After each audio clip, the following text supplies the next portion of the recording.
ప్రభువును తిరస్కరించడం వల్ల మనం తెచ్చుకున్నటువంటి మరణం అనే ముళ్ళు, మరణమా నీ ముళ్ళెక్కడా అని పిలవటానికి ఆయన మరణాన్ని ఆలింగనం చేసుకొని విరిచిపారేశాడు. That is what Christ has done. అది యేసుక్రీస్తు చేసినటువంటి పని. ఇప్పుడు మార్గం సుగమం, మీ ఎదుట మార్గం సుగమం. మీరు మతంలో, క్రైస్తవ మతంలో బైబిల్ చదవటం, ప్రార్థన చేయటం ఇవన్నీ ఓకే, కానీ ఈ మార్గం తెలుసా మీకు?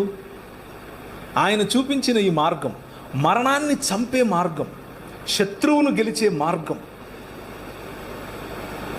ప్రేమతో పగవాడి అక్కడెక్కడ వెళ్తూ ఉంటే పరిగెత్తుకుని పోయి అనా నేనే అని ఆలింగనం చేసుకోవటం, అవతలోడు దూషిస్తూ ఉంటే, తిడుతూ ఉంటే వాడిని నవ్వుతూ చూసి గాడ్ బ్లెస్ యూ బ్రదర్ అని అంటే వాడి నెత్తి మీద నిప్పులు పోసినట్టు ఉంటుంది.